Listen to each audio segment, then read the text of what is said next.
Well, this is Dwayne Newstater here with Tony Tressalt and Norm St.Jean. And Norm, I wrote that little intro. Tony sometimes uses it, sometimes he doesn't, but it's far better. The funny thing, that big axe thing, I was writing that going, I'm pretty sure it started with Big Axe, but I know Big Axe was bought by Asplundh, but was he with Asplundh or was he with Big Axe? But was it John Moyer that worked for Big Axe and hired you? Or yes. Is that how that went? Yes. Wow. It was actually the owner of Big Axe was gentleman Dunk Roberts, who actually was the inventor of the cutter head for the hydro axe at that time. He invented it. He had the patent on it. Anyways, that doesn't really matter. But I lost my my previous job, and I was just looking for a job, and I dropped into Big Axe's office and tossed down an application, and there was Dunk. And it turned out he knew my dad from way back. Like, Dunk is old as, he was only a few days old, younger than God. But he knew my dad from back in the day. And so he gave me a chance. Yeah. I was just a kid. Man, it's funny how it is with people we know, eh? Like, it's just but it was meant to be. What do you think about that, Norm? Like, was it like a coincidence, or No, that? If there is such a thing as fate, it was definitely that was the day that whatever smiled down upon me and said, "All right, we're gonna give you a gift." Yeah. And that's such a common story for it's like poor, young, out of work, and you just walk into a tree place and like apply for a job. And every tree place on the face of the earth for the last 150 years has been hiring. Like, it's like, and I've never known a tree company. It's like a decent person walks in. It's like, and they're like, no, we have too many people. I've never heard that said. Well, you're assuming I was a decent person. If you walked in with 2 arms and 2 legs and you could fog a mirror, you get a job anywhere. Pretty much. Most tree companies. Yeah. Because like I said, tree company, you like the trial by fire, right? Like we'll just hire him, and then if he doesn't break in the first day, we'll keep him. I definitely broke some stuff. Well, yeah.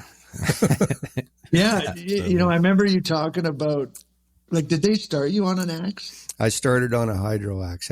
Well, because I totally bull crapped my way through, that I knew how to run farm equipment. And I did. I grew up on a farm, but hydro axe is a big, it's a far cry from a tractor and a swather. But yeah. So I lasted a year on the hydro axe before I had finally accumulated enough damage and power outages that they demoted me to a saw crew, and that was truly the beginning. There was yeah. So how do you relate to that? What was it about that you remember, like, when it was like, wow, like, this is for me? What was it? Well, I was really lucky. I had a good mentor that was a fantastic faller, and he actually took the time to teach me and keep me alive. And once I started to get good at it, then I started to realize that, hey, this is okay. I don't think that was your question, though, was it? Yeah. Well, what was it that where it turned for you, where you're like, you felt you found your calling? So Asplundh purchased Big Axe, and I think it was probably 87, 88, something like that. And everything changed. And the general foreman shows up at our crew one day, and he's got a box.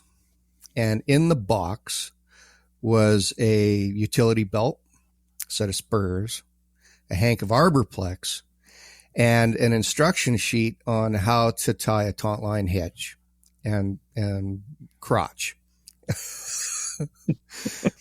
And being the youngest guy on the crew, I was elected. And so, because, I mean, we had no, even though my foreman had supposedly been through the UTW course, which was in its infancy at the time, he couldn't tie a taut line hitch to save his life, let alone a figure 8 on the end, right? And so we sat there at the tailgate of the truck going through the sheet and tying, and up I went, knees and knocking, and I swear it wouldn't have been more than a few weeks later that, okay, now we're talking. And I was now the climber on the crew. Wow. Yeah. Right? Man, Yeah. oh man. And Yeah. then your primary job was to climb up and put the rope in. That was the start. That was the primary job. That was the only job, because somebody had roped the power line is what had happened. Right. And nobody got hurt or anything like that, but it was catastrophic in its consequences. And so after that, because we would just tie a clevis, big old heavy clevis, onto the end of a pull rope and toss it up as far as we could. And there it was. She was coming down one way or the other, right? Either it was on the ground or on the power line. I mean, there was only two choices. Mm-hmm. So anyways, that was the job. That was the job, was putting the rope in. And then that slowly graduated to, limbing and clearance and such. And there was never any pruning, when I was at Asplundh. We were there to clear the power line, not prune the tree. Right. So, yeah. Right. And that was the job, right? You were pruning the wires from the trees. We were, well, you tried not to touch the wires. So Norm, now that you were installing the tree by climbing it, so I'm assuming the rope was probably going at a much better height than the big old steel clevis. Did accuracy improve? Oh yes, of course. No. And the oddball thing is they would never allow wedges. Okay. All right. I mean, but you could throw a big steel clevis in a tree on a piece of string, but you couldn't use a wedge. But we couldn't use a wedge. Yeah, there's some logic to that, I guess. Now, right? Norm, were you guys using like a string, like a throw line type concept, or was it just on the rope? No, it was just literally on a rope. I never saw a throw line until you introduced it to me many years later. Okay. Well, do you remember we did that tour I think it was actually for Aquila at the time. And we went to I do recall 6 different utility crews all over. And their biggest concern was, and we were, the big shot was new, like really new. And they were like excited, but worried as fuck. Like this thing's they're going to be shooting ropes over wires all over the place. But what was it? Mark 5 Wimet. years? Mark Wimet. Right. Remember him? And I recall his comment at the time towards the end of the presentations that we were doing. And his one biggest comment was, why in the hell haven't we seen this stuff before? Right. You recall that? Yeah. Why have we not seen this stuff before? Yeah. It was enlightening for those guys. Yeah. Yeah, the throw line was one of those things, like the first time you see it, you're like, why didn't I think of this? It's a piece of string with a bag. Like, why didn't I think of this? Like this is genius. It's not rocket science. No, exactly. It's like, why didn't I think to get a piece of string? Why am I struggling with this big piece of 1/2 inch or 5/8 arborplex, trying to monkey fist and trying to throw this thing up when I could have got a bag? And the first ones we used were tennis balls, right? Put a little number 7 shot in there, and then, poke a hole in it and secure your string somehow. And that was, the ricochet biscuits, we called it. But yeah, it was amazing once we saw it. Like we couldn't, it's the simplest inventions. It's like, why didn't I think of a piece of string? Yeah.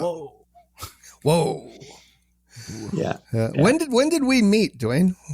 Well, I was just, my recollection, here it is. I was vice president of ISA Prairie chapter. I got that in an interesting manner.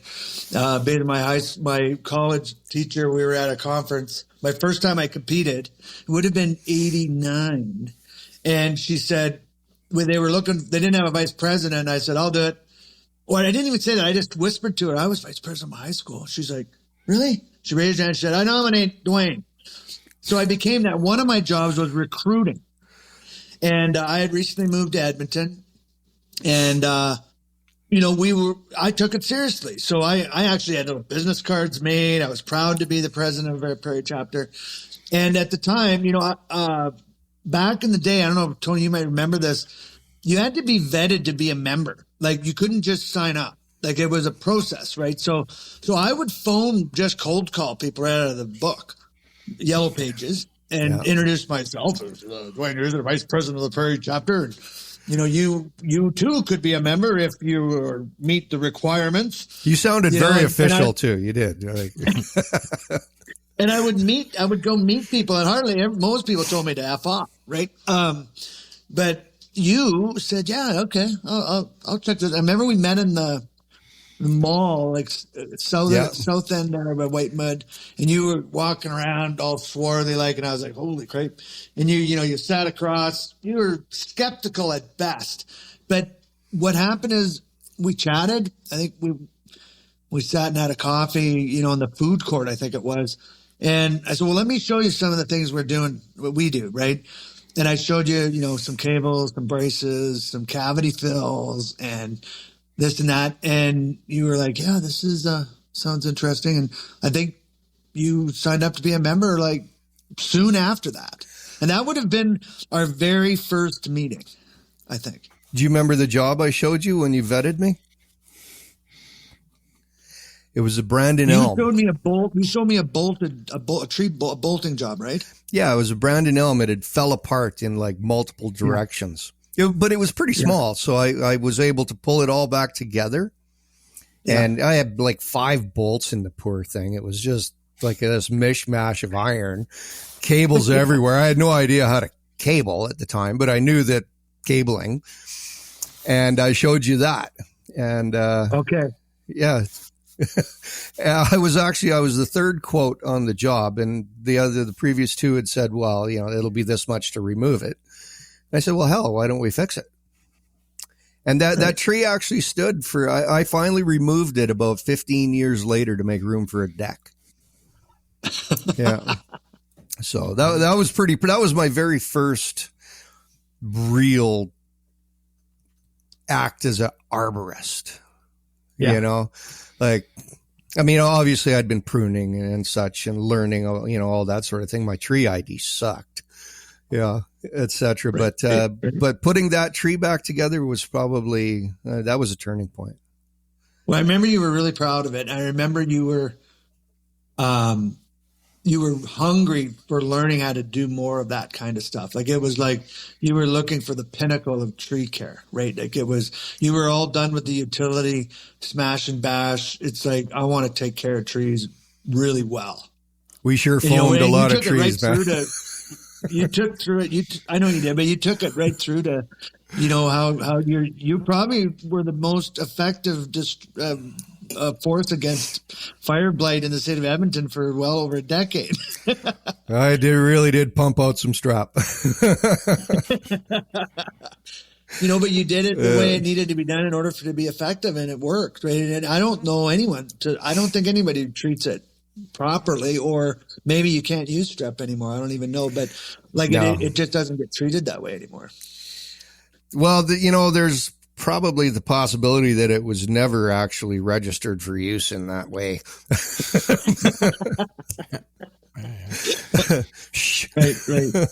Right. I honestly don't know. I didn't care. I knew that it worked. I knew that it was the right thing to do, and there weren't a lot of alternatives to removal either. Like, what else are you going to do? Like, it's, even if it's like, it's not a registered product, like it's something. It's something, and yeah. So, but I knew that I had trees that went from 60 and 70% dieback and deadwood to 30%, down to 10%. Mm-hmm. And if you were just, a regular every year, like clockwork in there, cleaning out anything that had reappeared and doing your applications in a timely manner, man, trees could live a normal lifespan. Yeah. Yeah, it worked. Yeah. Well, and that's what I remember about you. You took it seriously and did it the way it needed to be done. And you didn't like to cut corners. Like, you were always very thorough like that. I guess what I'm wondering about now is, when was it that, I honestly don't remember you taking a course. I remember you always being there, but I don't remember, like, was it when Ken came up when you first?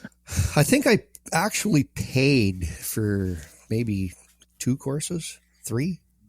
When I know the one that when Ken first came up, Yeah. I participated in that as a paid student or a paying student. Right. And then I think after that, I just kind of showed up. I'm pretty sure I paid for 2 or 3 courses, and then I just started showing up as an, and then you guys put me to work. All right. Yeah. And, well, and it's interesting because that was the model and it evolved. It was never planned, and it got us in trouble for a while because people wanted to be involved and we were growing, but the only model we had was you, like, which was, and you were a part of it. Like, you were part, I've always been a Socratic leader of sorts, where you were involved in decision making of how we would move forward with people. And I don't know if you remember that, like, right from early on. So if you recall, there was, it's coming back to me now. I think I paid for the entire series, which was the series at the time. I think it was falling, climbing, and rigging. Yeah. Chainsaw safety, climbing, and rigging, just the 3 courses, yeah. The 3 basics. Yeah. But there was the policy in place that you could forevermore retake the course at no charge. Right. And I took advantage of that to the nth degree. Yeah. And because I know my wife at the time was, she was quite, there was a lot of consternation about how much I was spending in flights. Yeah. Just showing up, right? Well, that was the other thing. You were the first guy that made trips. Like, you didn't just drive there. Like, you would come distance. Yeah. To be part of things. Yeah. I had a plan. Yeah. I knew there was a lot to be offered that I had yet to see. And so there was only one way to find that, and that was to be there. And then I missed one. And I remember you gave me a phone call, and you were quite angry. You were quite upset because you had counted on me to be there to be the free assistant. Right? And, and that's when I said, well, I don't recall seeing a pay envelope last month. Yeah. And that's when you started paying for my expenses and stuff. Yeah. And, right. Those are that model is so crazy because I fell under the same model, right? Like, very briefly with Ken and Rip, but then with Scott. And it's like, and people always ask me, like, man, how did you come about to be a trainer? I'm like, I just kept showing up. Like, and they're like, no. I'm like, no shit. Like, I took a course, and then they always said at the end of the course, hey, if you ever want to come back to one of our courses, by all means, it's always free to you. I'm like, oh, this will be great. I'll just show up again, right?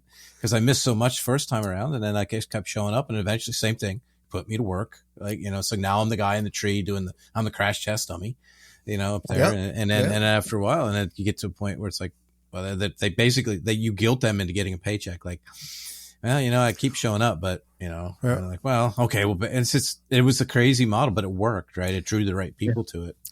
But it's hard to explain to people. It's like, well, how did you get involved? I just kept showing up. Like, I don't, that's it. That's all there was to it. I just kept showing up till they basically gave me a job. And by the time it came around where you were actually presenting modules, you had them memorized. I mean, it was muscle memory at that point. Yeah. Yeah. So it was, yeah. And, and it was an imperfect model, but it had a lot of great qualities. And, like it also had it very much disenchanted some people. It gave the impression of taking advantage of people, and we understood that. We totally understand when it took us a long time to figure out a way to, and we still are trying to figure out a way to make it better, but we're a little ways down the road. But, in doing so, things have changed like that. And that's one of them right there, Norm, like the way it gets taught, we're faced now with, and even right now, like we've got a situation where we changed our climbing course norm and we updated it. And all we did is we changed the curriculum, but we never changed the composite profile, and no one ever taught it. I never taught it. I was moving out of climbing, and we wanted to release this new model. We moved from two 2-day courses to 1 3-day course. And we had guys that had been teaching them for a long time. And we said, you know what, guys, just deliver them. Well, what about the PowerPoint? What are we going to, My grandson. he looks so much like Axel. It's crazy, man. He does, reminds me of Axel anyway. So we said, so it's been 3 years they've been delivering in BC, in Alberta, and Ontario, the climbing course. And they're not the same course. And they've evolved and they've developed their own little pattern. I don't mean that in a belittling way, but they've developed their style of delivery unto themselves. So we got these cells now, which and this is my struggle with it, because in the past, everybody learned it from me or you or the next guy, and it was all done through repetition and keep coming back. Now suddenly, and that's why we had our Climeriza event, we had 3 courses that are called the same thing, but we know are quite different. And, it's a big change. And I think there's advantages to it and limitations, but I'm glad that, I don't know, I think it's important that everyone understands where it came from and where some of the struggles for us old dogs is with that new model and how there's value in it too. But I think for me, it's also recognized there's value in the modernization of it too, and having that, people having that opportunity to make it flexible. But that being said, how much do you feel, Norm, you were able to make it your own in amongst that? Because you wouldn't have taught the chainsaw course the way I did, but fundamentally you would have. The information at that time that we were sharing was very specific. Right. And so there wasn't a whole lot of need for improvisation. As time progressed and our techniques expanded, then improvisation and my ability to change the courses. Because when I was first out on my own, I did start to develop my own way of thinking and my own way of presenting. Yeah. And there were new techniques that needed to be shared that weren't necessarily part of the curriculum that I would incorporate. And so it was there. We were able to do it. Yeah. Not necessarily with your blessing.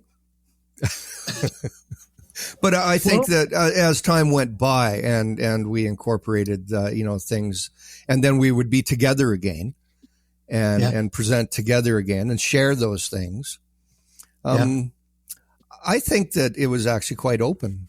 We were able to, I don't think it was a closed thing at all.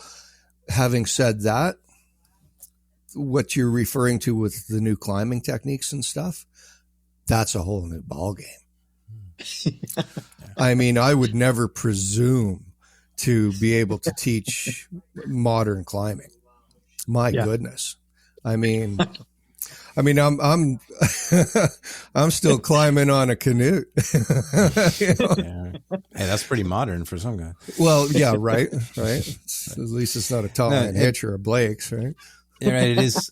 And I remember when I was coming up, doing the chainsaw courses and stuff, it's like there really only was one source of information for me. If I didn't learn it from Ken, or I didn't learn it from Rip, or I didn't learn it from you, Norm, there were other sources. There weren't books on it. There wasn't YouTube videos on it. There wasn't all this other stuff. And now it's a little more challenging because we have instructors coming in that, we're not, they're not just it's not just being passed down. They're coming in with a good bit of experience, good and bad, or somewhere in the middle. Yep. And they have other sources of information that, get involved into it. So it's really, and like I said, the methods are, of even with chainsaws, it's changed, but still, the chainsaw course I teach now is probably not much different than what you taught the last one. There's only so many ways to cut down a tree, face cut, back cut. Yeah. It's the tools have changed. Obviously, the tools we've changed, but the way we use them doesn't necessarily. But with the climbing, it is a whole nother ball of wax. And there's so many different ways. It's not just arborplex and a taunt line and a harness. Going up a tree. There's so many different, and I find that what's so interesting is so many people get so wrapped up in they forget why they're up in the tree. They're like, all right, go make a cut. They're like, oh, they don't know how to prune. Like, at some point you got lost along the way, right? Like, why are you up there? Like, they can dance around the tree like nobody's business, but yeah, and they look at a system like a very basic taunt line system, and it's kind of funny because they're like, wow, that's old school. It's like, you can still get the job done with it. The tree hasn't changed, that Norway maple tree that I was climbing 25 years ago that's still around on Mrs. Smith's property. I could still climb that with a piece of arborplex and a taunt line. And I could still make the pruning cuts I needed to make. Now it would be a little bit harder on my body. It might be a little slower. But I could do it. It's not that system was bad somehow. So it's funny how not only has the equipment and the courses evolved, the students have evolved in many ways. Yeah, I'd say that's true for sure. Yeah. Norm, I'm curious how you would view I'm starting to use this term, the human forest, and we're all part of it's human forestry, our lives, and one of our instructors last week, he said he's an assistant and he looks forward to his canopy growing through and poking through into the forest that is ACT and, becoming a part of a young growth growing into the old growth, and I've really glommed onto that. And it's because, we're talking to the old growth here. We're not, and then we've got people like Pete Donzelli, who's, his remnants are still there. Like he's still feeding this forest, even though he's not actively speaking with us, we still are benefiting from his knowledge and his shared stuff. So, how do you feel that your involvement with training and arborist training and education has affected you in life and so on? I look at a little more esoteric here. Yeah. It pretty much became my existence for a long time. There was the one side of me that was running Georgian Tree Services, and so I was the arborist. But there was the other side that was the instructor for, Arbor Master or Arbor Master Training Canada or Arboriculture Canada or whatever incarnation it happened to be at the time. And it affected every part of my life. In truth. And I think it probably did for you guys as well. It becomes, all encompassing, overpowering, if you will. You're talking about learning from our forefathers and such. Let's not forget guys like, remember Don Blair? Oh yeah. Don Blair was one of the original, he was the original Euc Man. Yeah. So I learned an awful lot from those guys as well, but or reading of their their exploits and their teachings. Yeah. I think Don was probably really one of the first ones to kind of start to publish stuff. He wrote the book Arborist Equipment, and he was really the first one to kind of make that connection between the past and, of course, he made up the terms Euc Man and Euc Man, right? Or made them popular. I kind of made them popular. And he was really the first one to kind of be that sort of that arborist storyteller, poet, laureate, to get all those things out there. And then of course Jerry Brannick, another was another one with his books and his photos. He loved taking photos and just in talking with Jerry, just a wonderful storyteller.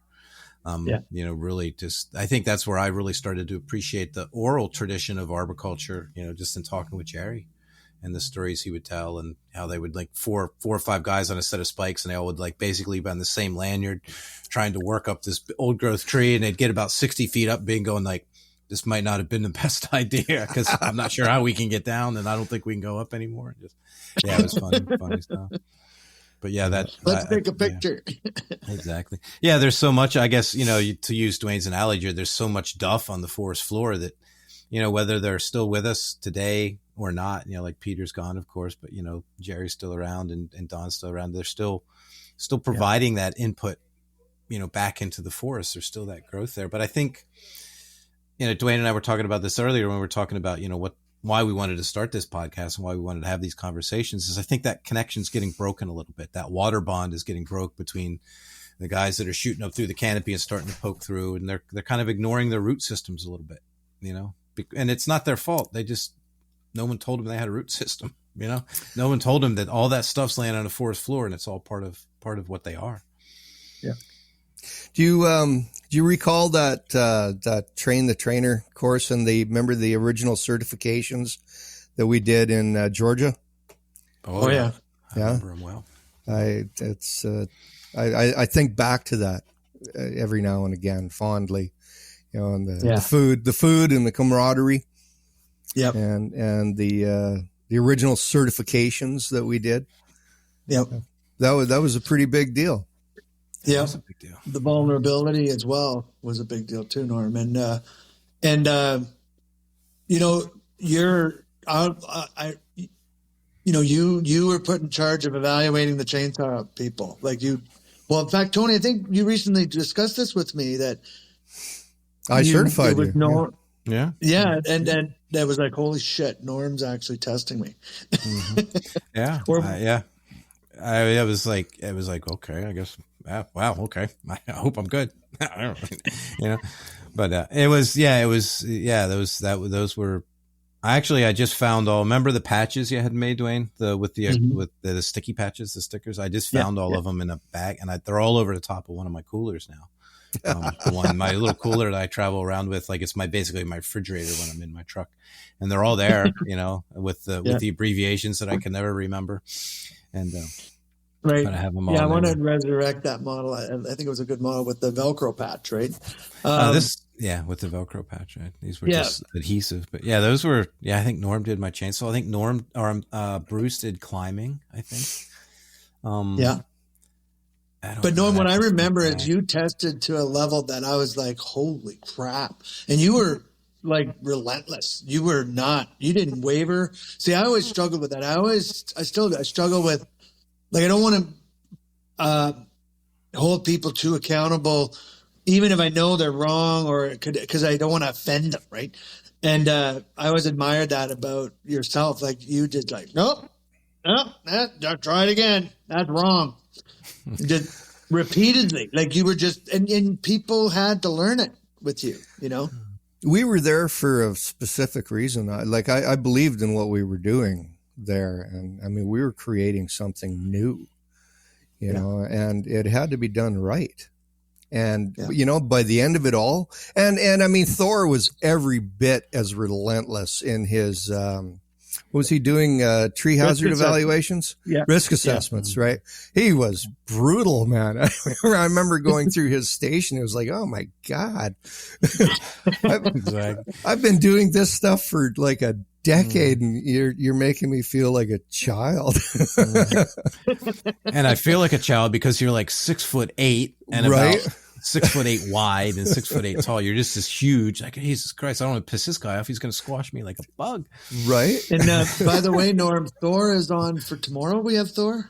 Oh, yeah. Well, sometime this week we're interviewing Thor. Thor Wednesday. Yeah, we got Thor coming on.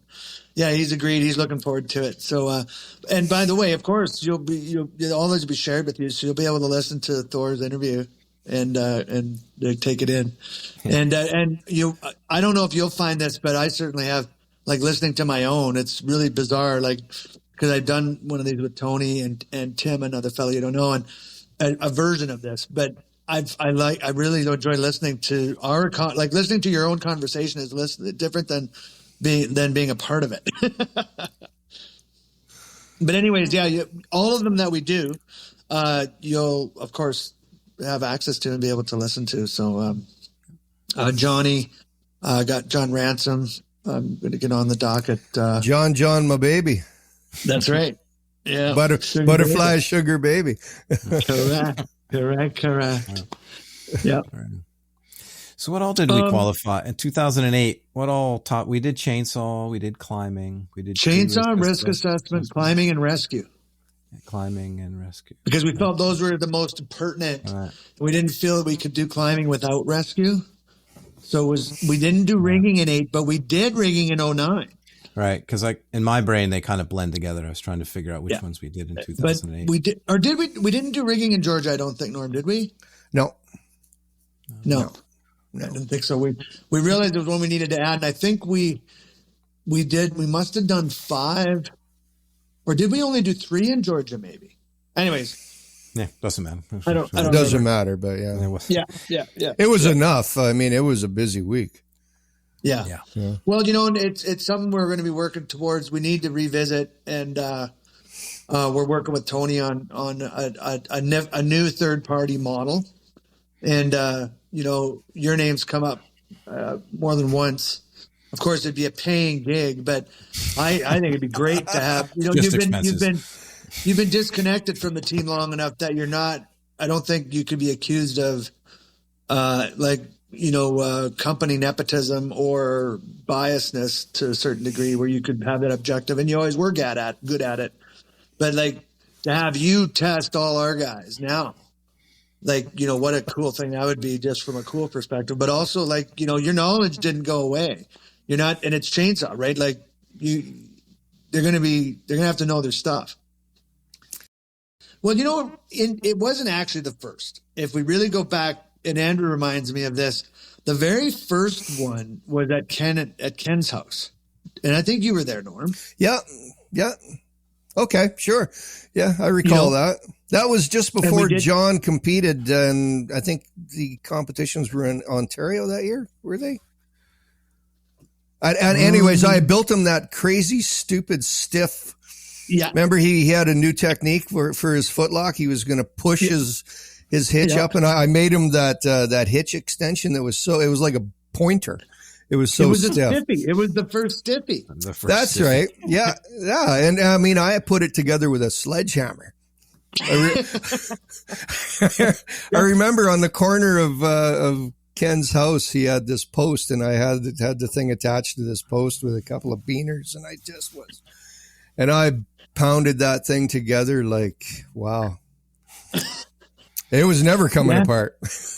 Yeah. I remember that. Yeah, and that was, it wasn't the version of trainer that evolved in 07 and ever since, but it was the actual first kind of we got together officially as a trainer. And when we did that kayak trip, and Andrew he was trying to take a pee in his kayak because everyone was drinking beer, and right when he finished, he wobbled and went face first into the pool that he'd created of foam right beside himself. I recall that, actually. Yeah. But the best part was Ken wouldn't let anybody get in the kayaks till he demonstrated how to. And Juan was just sitting there shaking his head. And Ken pushed the kayak off the shore and immediately dumped. and it was just mass exodus. We all just immediately entered the water, and he's blubbering, going, just a second. I'll never forget that. that was a fun trip. It was. Yeah. I don't know that we actually did a lot of anything by way of training. It was mostly drinking, eating, socializing. I think Rip did a solo tree falling demonstration. Yep. I think 5-to-1, the locking system. My experience, like in 2008, like came in with everyone that was there had a fairly decent skill set. It was interesting to get tested and get that outside. I think what it really did for me, what that trainer model really did for me, is it gave me like direction. Like now I knew how to teach what I knew. Right. Before I was just blundering along, and I didn't have a pattern. I didn't have a formula. I didn't have a way to express it. And 2008 started to give me that framework, which was really, for me, was like the big newest thing. I mean, I learned stuff. Don't get me wrong. I learned stuff, but the skill set was okay. I could run a chainsaw. I could fell a tree. could always get better, but the ability to express that so others could repeat it is, that was really, and now when I look back, 30 years in the industry, 20 years as a trainer, that the difference between a good technician and a good trainer is that ability to express it so that it can be repeated. And that's a lot of things I see lacking was not trainers in ArborCanada, but trainers around the industry. My favorite Dr. Ball quote was like, every time we get a new ITCC champion, we get a new trainer in the industry. And it shouldn't be that way. You think just because you have notoriety or recognition or likes, viewers, however you want to call it, now you're suddenly a trainer. But that ability to take the knowledge that you have from the inside and to put it out in a way that others can grasp it and then repeat it is what really was the driving force, the big thing that I took out of the trainer. One, in confidence, standing there in a stupid outfit doing silly things in front of everybody will build confidence. But I've never had a problem doing that stuff. Like I can do all kinds of great, just don't care, right? Just block it out. But that ability, and that's, the testing was important.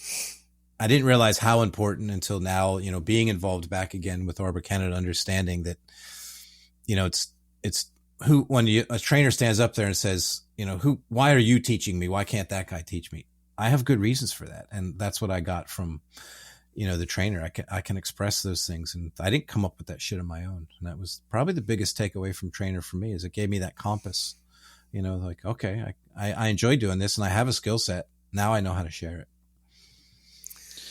And it's funny you mentioned that, Tony, because when I took Trainer 1 from Peak Potentials, as I was taking that course, I realized I was being taught a way to teach how to teach, and not just teach, but, well, that's it, to teach how to teach.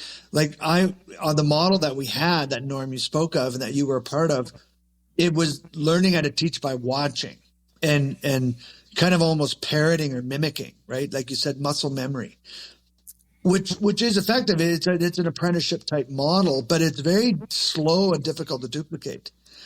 And when I took trainer, I realized there was a methodology to not teach chainsaw or the techniques, but to teach how to teach stuff, and that the whole data doesn't matter, right? Because we weren't attracting people to our instructional team that didn't know how to do it. Like that was already done. It was how to teach it that we needed, And I realized like how we teach is the most important thing. And it's what was working for a company. Like I remember, Norm, you and I would often sit. I remember one time in particular after Winnipeg, and we went through, remember they had the fatality, and we went in and taught everybody in 2 weeks or something. Like we were like group after group. And the first, like from utter hostility to that group going, wow, this is great. And everyone else coming into the end of the day going, these assholes ain't going to do that to us, and by the end, and then we had the last holdout, the final group was the toughest nuts of all. Right. And, everybody cracked, but at the end, at one point we're sitting there, of course we were sitting having a beer, I'm sure. And, it was like, I don't get it, man. You would call it spinning the web. I don't know if you remembered that term. You said Dwayne just spins his web. And it was that I figured out how to teach people how to spin their own web. Is what I learned at trainer. Not that it was the way I did it, but like how the importance of stories, the importance of introductions. I would always do that. And I never realized it was actually how powerful it was from a teaching standpoint. And that was a gift I was given. So some of them I had learned inherently, but others I learned a whole new way to deliver it to people. And I just pursued that with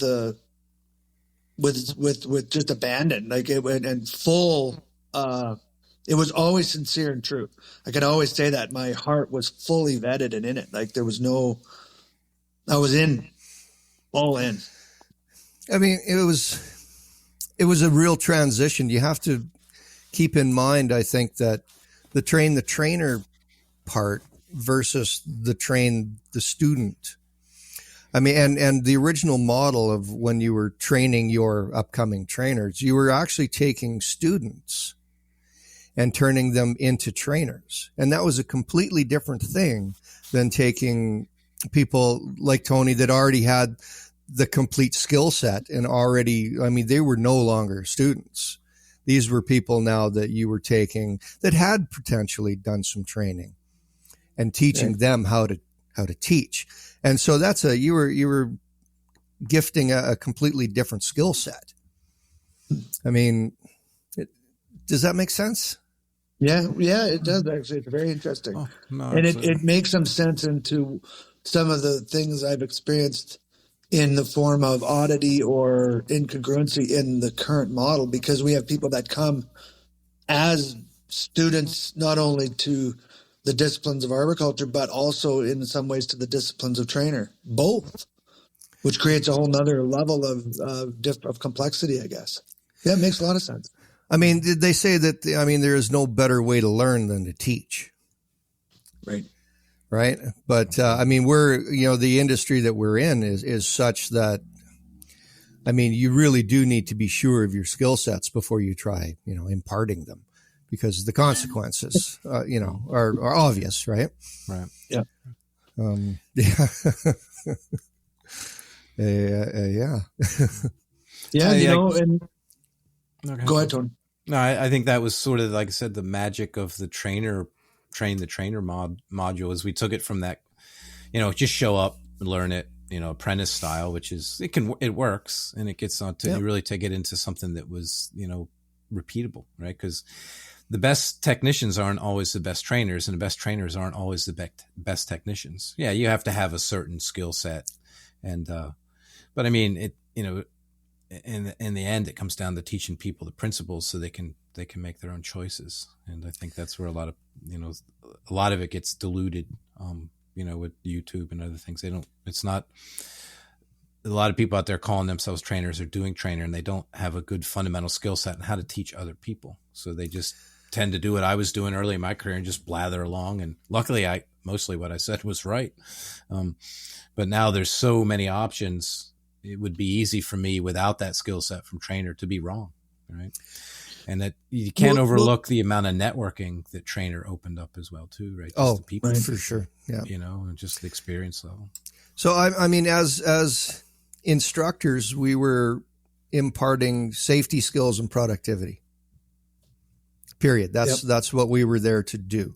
Mm-hmm. But as train the trainers, we were there to share how to communicate, how to teach productivity, skills, and safety. Two different things.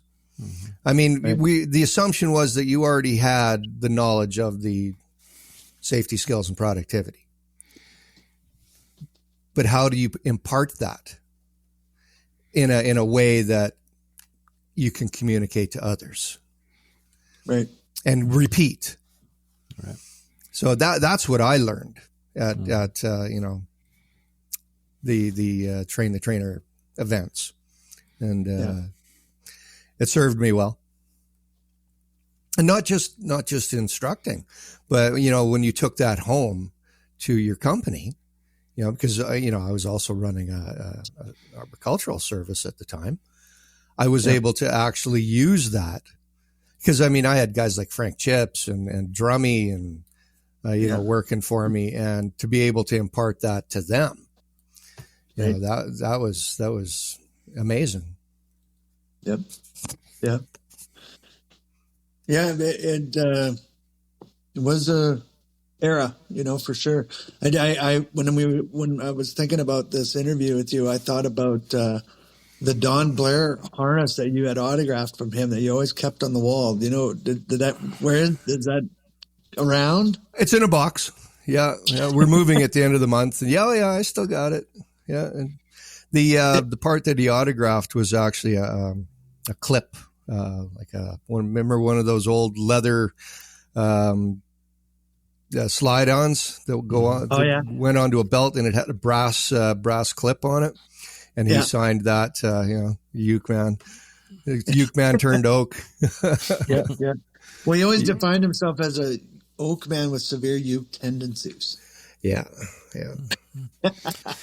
We should sure. probably define for the newer listeners that might not know what we mean by Euc and Oak. For sure.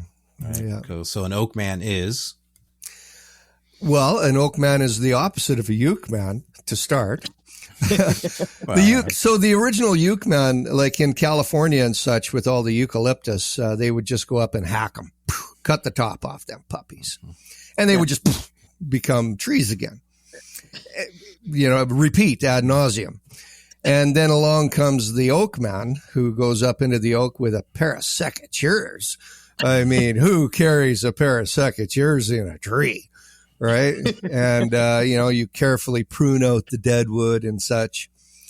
And, that in essence, that's the, I always described it like the Euc Man was one of my favorite Matt Logan quotes was strong like bull, smart like dump truck. Just get it done. Right. Whereas I put the brush on the ground. Right. Where the Euc Man would be like, let's step back and think about this. Maybe we could put a rope on it and maybe it'll swing over there by itself and we won't have to pick it up.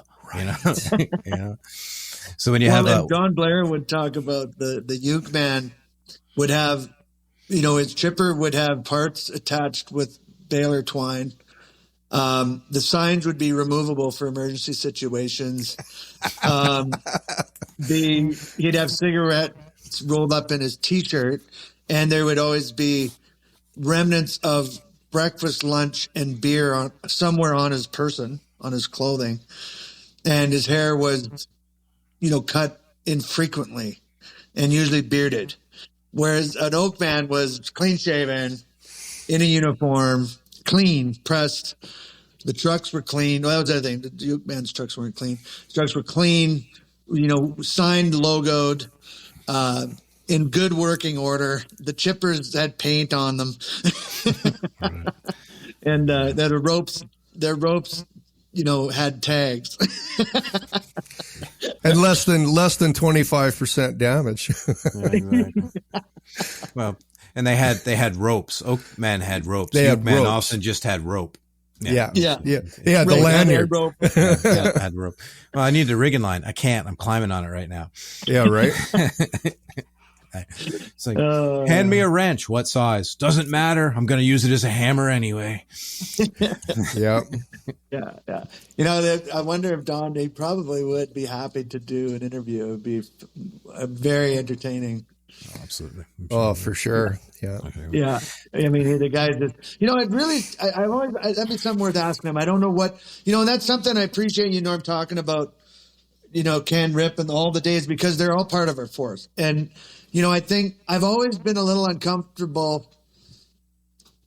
In some ways I feel like, because there is personalities and no one's perfect. And, sometimes, many of us, we have life decisions or habits that develop that aren't conducive to healthy communication in relationships, but it doesn't take away from the contributions that have existed out there. And, some of these relationships have been affected by things like that. But I don't want to take away, they're still part of the forest, like in that model. I don't know how, I think you guys know what I'm talking about, but I'm curious how you see that, like those fitting into the forest to this day, because they're still there.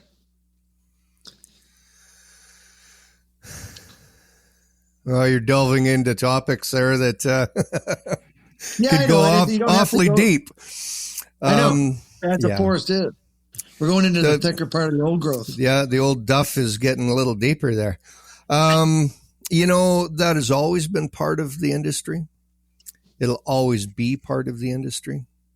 Okay. I think there's been highs and lows. And this is certainly applicable to all industries. Whether it be educational industries, the working industries, the arborist industry, the logging industry, the oil industry. People are people. But bottom line, people are people, and people have quirks and quarks. And sometimes they get in the way of how they communicate with others, and get in the way of their own lives. but I don't think that has to impact forever. Right. Is that what you were asking me? Yeah. Well, I didn't have a very specific ask in there. I guess I just want to, I guess it's part of my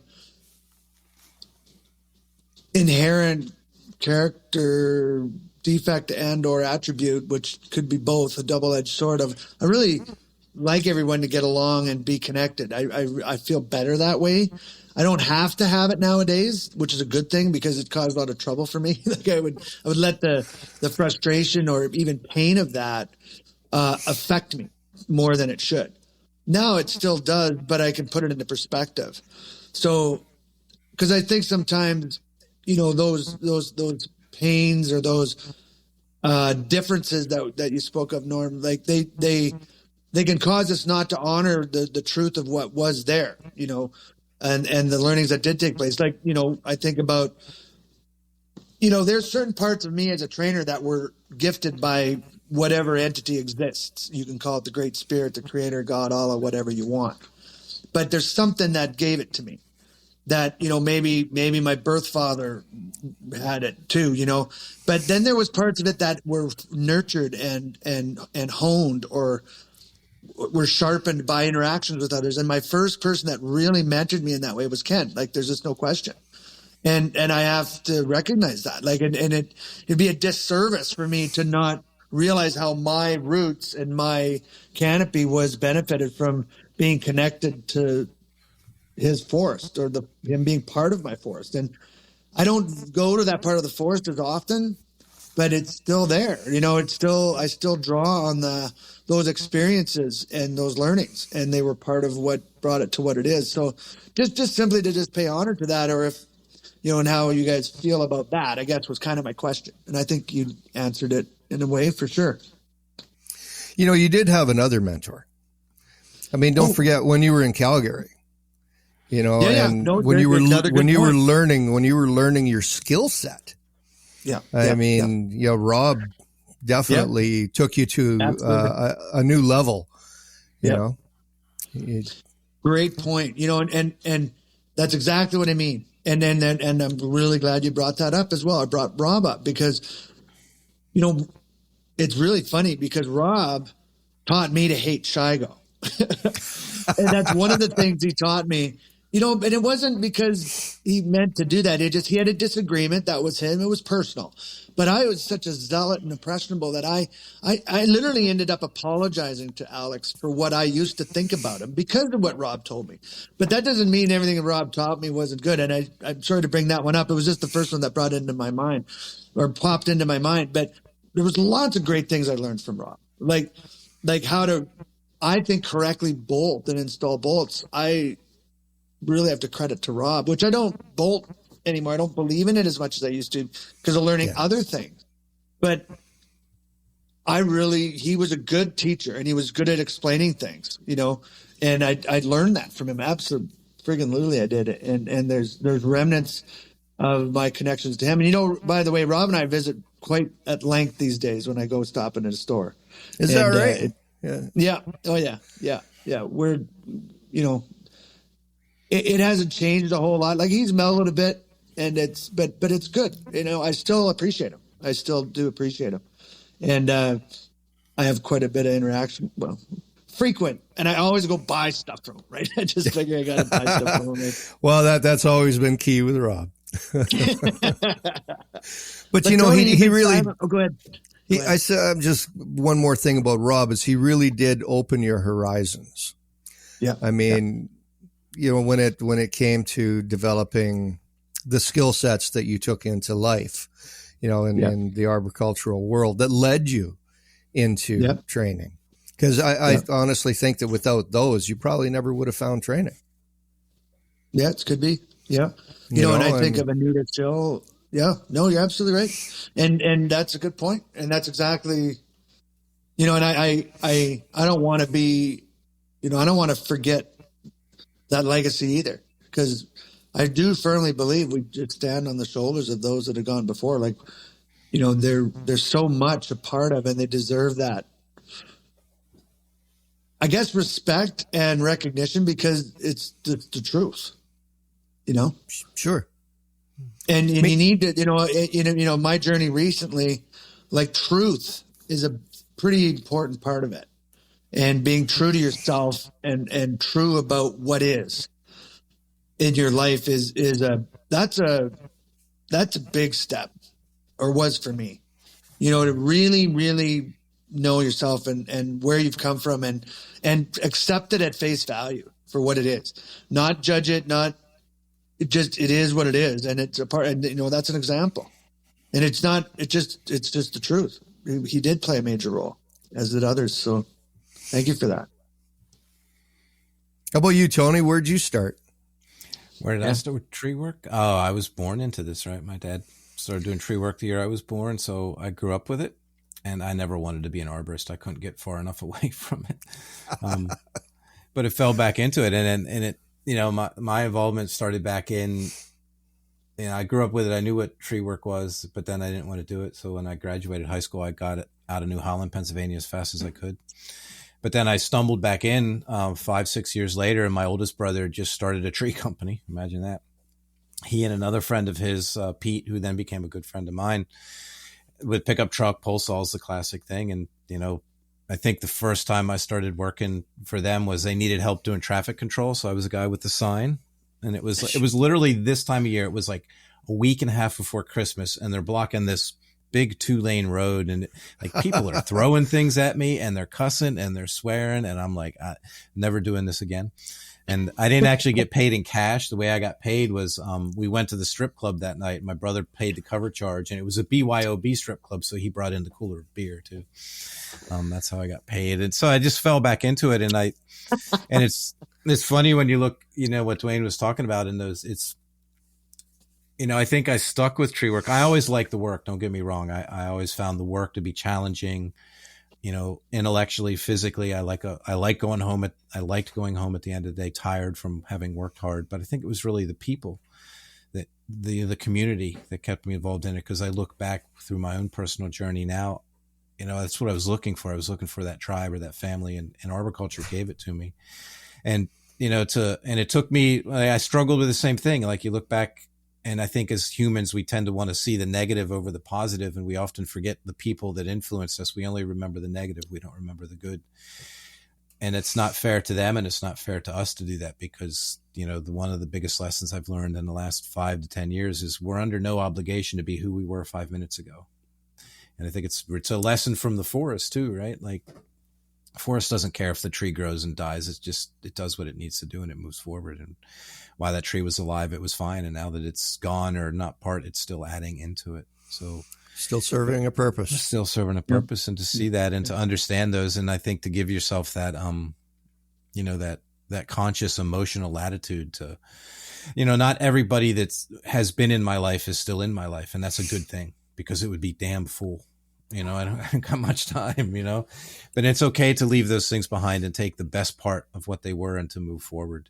And that's what a forest does. That's what a tree does. You take what you need and you leave the rest behind for somebody else. And then don't get caught up in trying to be for a long time, I think you got involved, and it's like, if it wasn't perfect, then it wasn't good enough. But it's like, good enough is good enough. It doesn't have to be perfect, because there is no perfection. And not, to understand that I don't have to be the person I was 5 minutes ago. And then, and training and teaching people and traveling has, it's inevitably, as a trainer, the worst personality aspects of yourself will show up in class one day in a student, and you'll have to take a hard look at that person and say, damn, I'm kind of just like that, and face it. So I think that it's easy to focus on the negative and forget the positive, but we do a disservice to ourselves, and we do a disservice to those people.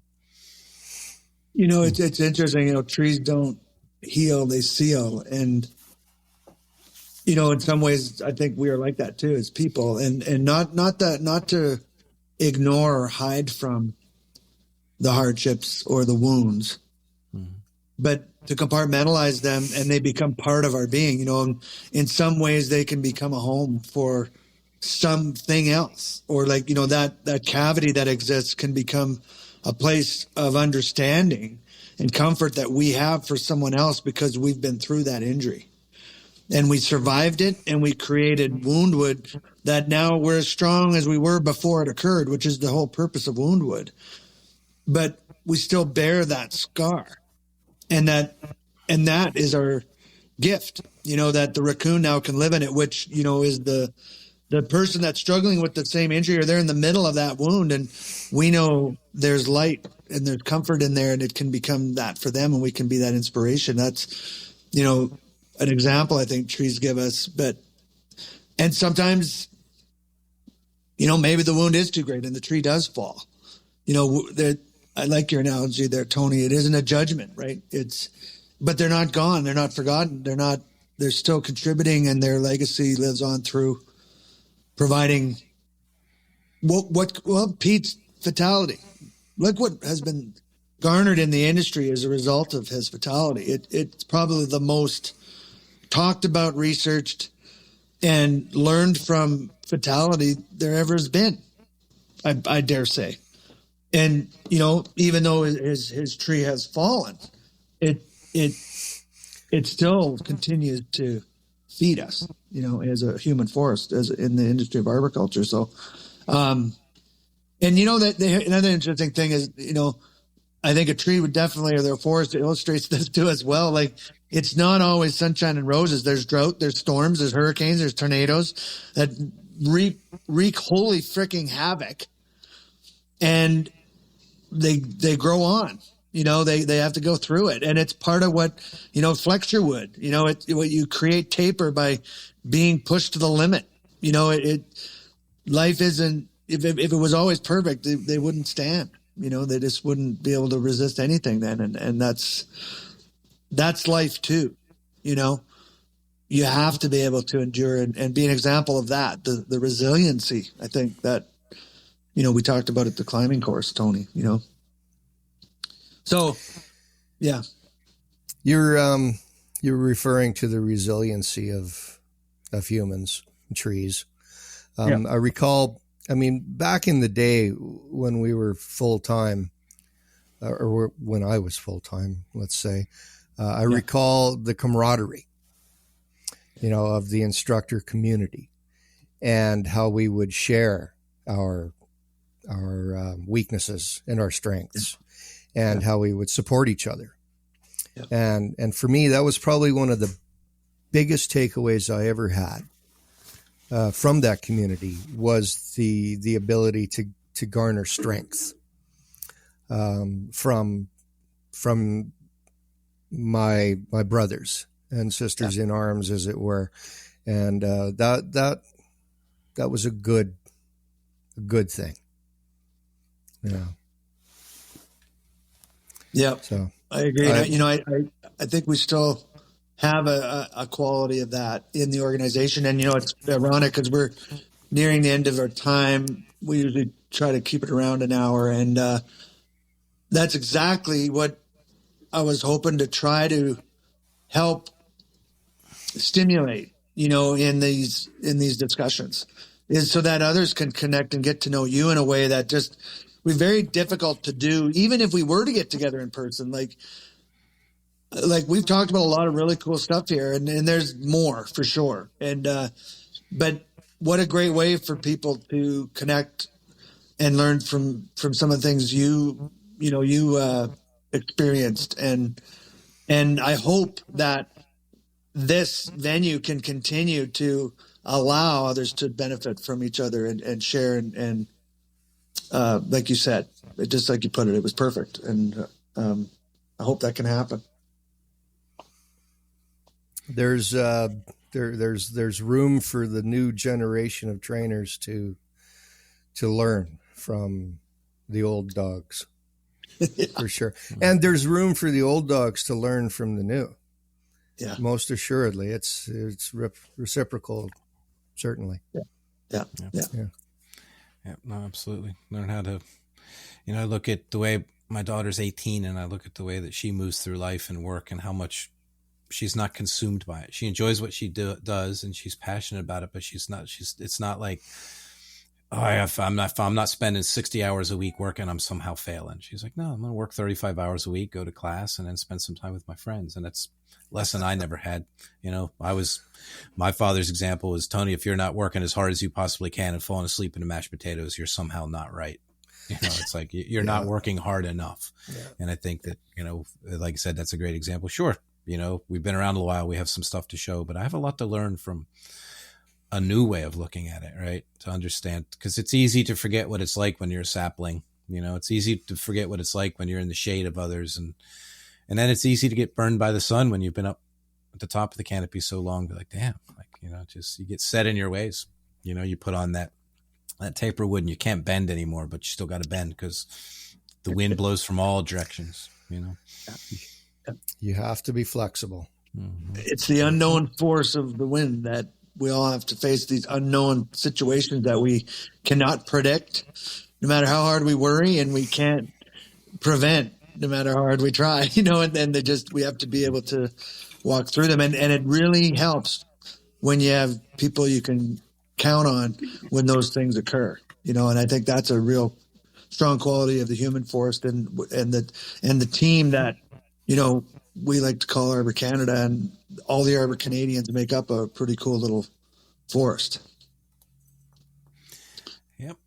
There you go. It is awesome. Yeah.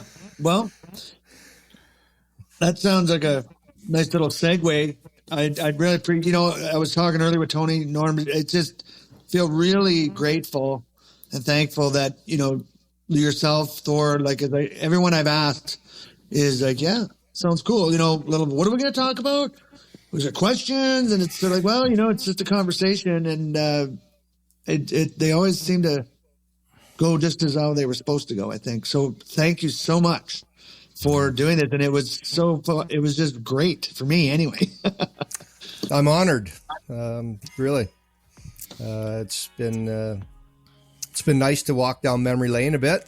It certainly brought back, you know, memories of much more than what we talked about, because there is only an hour and a bit here. So I mean, to start delving, perhaps we could do it again.